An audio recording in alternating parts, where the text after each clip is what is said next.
Hi, my name is Deja and I am an artist. I was always drawing, like that was what I was doing with any of my free time, and I would do it all the time at school. That's pretty much what everyone knew me for. Deja, can you draw this for me? Can you do that for me? I'm like, yeah, like that was my favorite thing to do.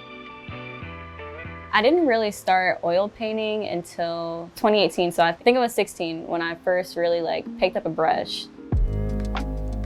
It was something that I was always interested in. I thought that was sort of the epitome of being an artist. Like most of the time when people think about artists, at least myself, I'm like, oh, like a painter. Like those giant canvases and this real nice, large, beautiful work. So I kind of wanted to get into that.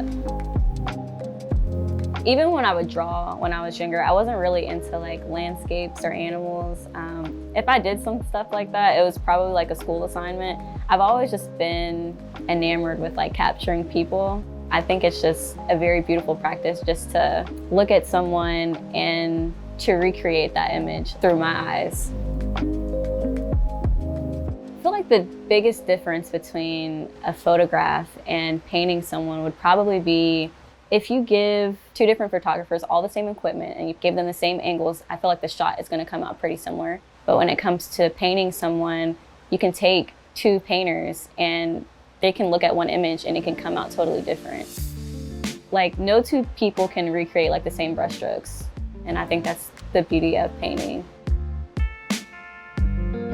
One of my inspirations for painting is Mariella Angela, and she's a painter based in LA. She does a lot of oversized hip hop portraits, and that is also sort of what influenced me to like branch out of just working in a sketchbook. It really made me want to use more color, because in my sketchbook I didn't use a lot of color.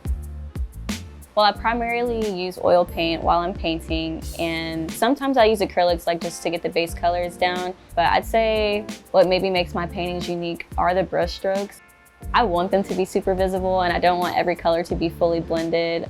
And the splashes of color, I like to use very radiant greens, pinks, blues, and just throw them anywhere. So I feel like that's kind of what makes my painting stand out just a little bit.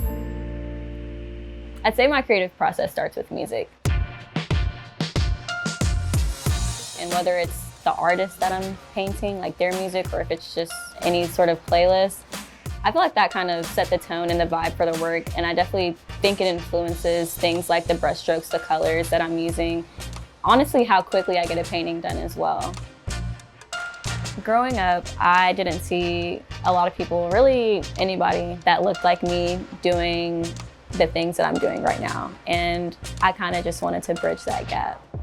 I paint a lot of people of color, primarily because they're who I listen to and who have influenced me, whether that be through music or pop culture or whatever. It's important to me to just like reflect us in a light that is different than what most people are used to seeing. I think that's important because I do believe, at least in the art world, we're a little bit underrepresented in the work and behind the work. So I want to be that representation. Once I have the artist that I've decided to paint, I scour the internet for like a good photo of them to find a picture that actually speaks to me. And then once I get that done, I decide what size canvas that I want to use, and I'll get ready to sketch, which is probably the longest part. And sometimes I dread that part, honestly, just because I'm itching to paint. But after I get the sketch done, it's go time from there. I kind of blank out after that.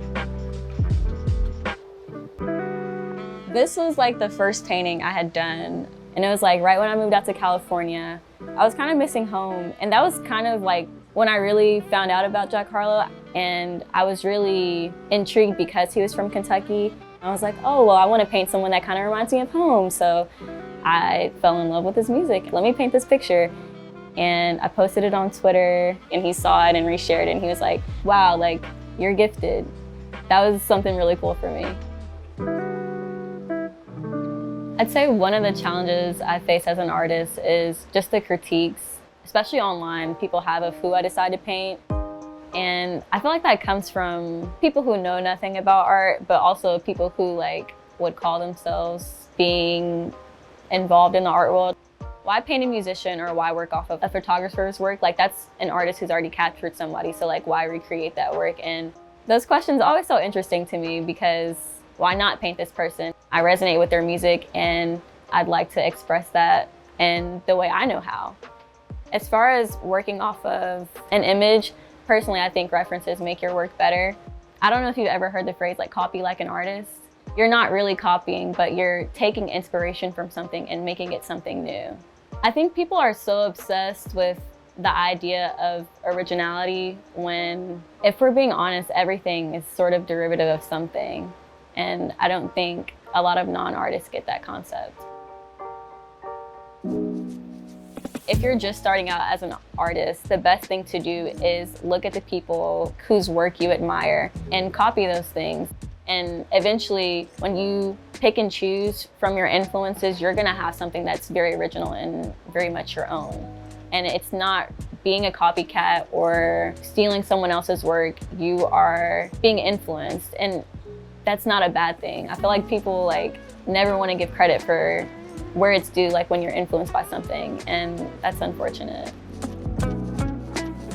I'm self-taught and have decided to stay self-taught because I don't feel like being an artist is something you can teach. The beauty of art is its subjectivity, and while I do think there are valuable things that you can get from an higher art education, it's something that I really wanted to kind of explore on my own. Unfortunately, a lot of people think that to be successful in your creative endeavors, you have to move to like LA, New York, or Atlanta to really sort of kick something off. While those places are great exposures, creating anything is not something that you can't do like right here. And I owe a lot of my art journey and experience to Kentucky. Like, this is where I was born and raised, and what gave me cultural influences that I now see incorporated into my work. So coming back from California and seeing how much the art scene has grown here in Lexington and how much people are diving into their creative work, it's been really exciting for me to come back to and to just be more a part of the city where I grew up.